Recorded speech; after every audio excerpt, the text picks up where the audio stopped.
এবার ইরানে যুক্তরাষ্ট্রে এবং ইসরায়েলে হামলার পর গত 4 দিনে মধ্যপ্রাচ্য পুরো যুদ্ধের মঞ্চে পরিণত হয়ে গেছে। যদিও এই দেশের ধর্মীয় নেতাগুলো বা এই দেশের বড় যে নেতাগুলো, সেই সমস্ত নেতাগুলো সংযত থাকার নির্দেশ দিচ্ছেন, কিন্তু তাদের এই সংযত থাকার নির্দেশকে তারা মানতেছে না, কেউ তোয়াক্কেও করতেছে না। একে অপরকে হামলা করতেই আছে, মিসাইল ছুড়তেই আছে।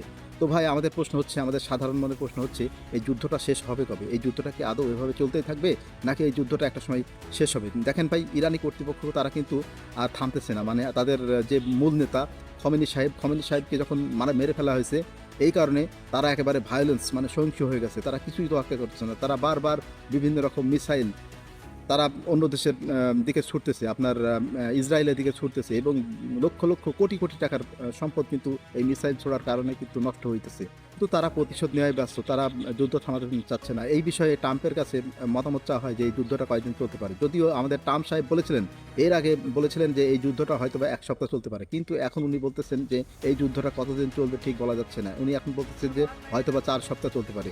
তারপরে আপনার দেখেন, আপনার ইসরায়েলের যে প্রধানমন্ত্রী আপনার নেতানিয়াহু, তাকে জিজ্ঞাসা করা হয়েছে যে এই যুদ্ধটা কতদিন চলতে পারে। সে প্রথমে বলেছিল যে 4 সপ্তাহ চলতে পারে। এখন উনি বলতেছেন যে এর কোনো নির্দিষ্ট সময়সীমা নেই, যতদিন যুদ্ধ চলবে চলুক, আমরা রাজি আছি লড়তে।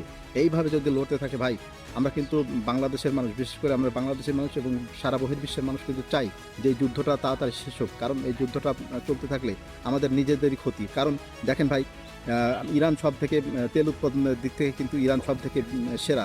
তবে বিশেষ করে আমরা চাচ্ছি যে বাংলাদেশের মানুষরা চাচ্ছি যে এই যুদ্ধটা তাড়াতাড়ি শেষ হোক। কারণ এই যুদ্ধটা শেষ না হলে আমাদের বিরাট বড় ক্ষতি হয়ে যাচ্ছে। দেখেন, আমাদের দেশের প্রবাসীরা যাদের প্রবাসী টাকার উপর নির্ভরশীল, তারা কিন্তু আপনার অসহায় হয়ে পড়ছে। দেখুন, এই যুদ্ধের কারণে প্রবাসীরা কিন্তু সঠিকভাবে কাজ পাচ্ছে না, বা পূর্ণ যে স্যালারি বা পূর্ণ যে কাজ, ওভারটাইম, সেগুলো কিন্তু পাচ্ছে না। তাদের কাজের সময়সীমা কমিয়ে আনা হয়েছে, এবং অনেক প্রবাসীকে শোনা যাচ্ছে যে তাদেরকে ফ্লাইট করে দেশে পাঠিয়ে দেওয়া হচ্ছে। তাহলে এইভাবে যদি চলতে থাকে, তাহলে আমাদের বাংলাদেশের যে সমস্ত মানুষগুলো আপনার শুধুমাত্র প্রবাসীদের টাকায় নির্ভরশীল, তারা কিন্তু খুবই অসহায় হয়ে পড়তেছে। সুতরাং ওই কারণে আমি বলবো, শুধুমাত্র প্রবাসীদের টাকায় আপনারা নির্ভর থাকবেন না, আপনারা নিজে কিছু করুন। তাছাড়া দেখেন, আপনার ইরান বিশ্বের মধ্যে সব থেকে বেশি তেল উৎপাদনে আপনার সেরা। তো ইরান যখন আপনার যুদ্ধে ব্যস্ত, তখন কিন্তু তেলের দাম অটোমেটিক বেড়ে যাচ্ছে।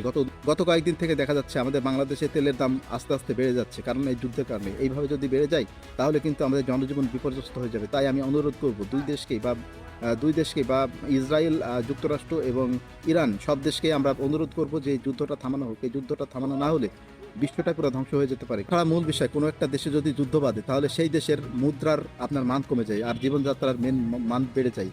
তখন আপনার প্রবাসীদের যে সঞ্চয়, সেটা কিন্তু কমে যায়। যখন মুদ্রার মান কমে যাবে, তার মানে তার স্যালারিটা কমে যাবে। এভাবে যদি স্যালারি কমে যায়, তাহলে বাংলাদেশের মানুষ আমরা কোথায় যাব? এই কারণে আমরা চাচ্ছি যে এই যুদ্ধটা তাড়াতাড়ি বন্ধ হওয়া উচিত এবং বন্ধ করা উচিত। ট্রাম্প সাহেবের কাছে আমরা অনুরোধ করবো, আমরা ইসরায়েলবাসীর কাছে অনুরোধ করবো, আমরা ইরানবাসীর কাছে অনুরোধ করবো, এই যুদ্ধটা আপনারা থামান। এই যুদ্ধের কারণে শুধু আমরা না, আপনারা না, পুরো বহির্বিশ্ব কিন্তু ক্ষতিগ্রস্ত হচ্ছে।